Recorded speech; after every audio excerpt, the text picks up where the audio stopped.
First, there was wild celebration when Egyptians outside the court heard the verdict of life in jail for Hosni Mubarak and his Interior Minister. But the joy quickly turned to fury when the anti-Mubarak crowds and relatives of those killed last year realised the 6 commanders accused of carrying out his orders had been acquitted and corruption charges against Mubarak and his sons were dropped. It is an unsatisfactory verdict. Many parents of the so-called martyrs' hearts are aching. There is sadness and sorrow everywhere.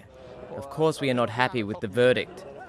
Inside the court too there was chaos as a lawyer for the victims tried to attack Mubarak's lawyer and instead punched a police officer.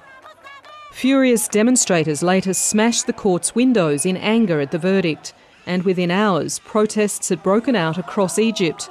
By nightfall there were big crowds in Tahrir Square where protesters denounced the court decision as too lenient. I'm asking for the help of the people who gather at the square to get justice for my son. I need justice for my sons. How come the sons of Mubarak are set free? My son has lost his eyes.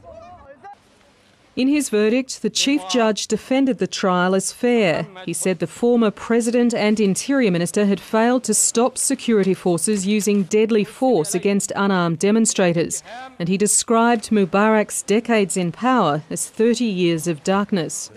Soon after the court decision, Hosni Mubarak was taken by helicopter to the hospital at Cairo's Tora prison, but state television said he'd refused to leave the aircraft because of a sudden health crisis, until finally he was convinced to go inside. Lawyers for Mubarak have vowed to lodge an appeal and say they're confident he'll eventually be acquitted. Anne Barker, ABC News.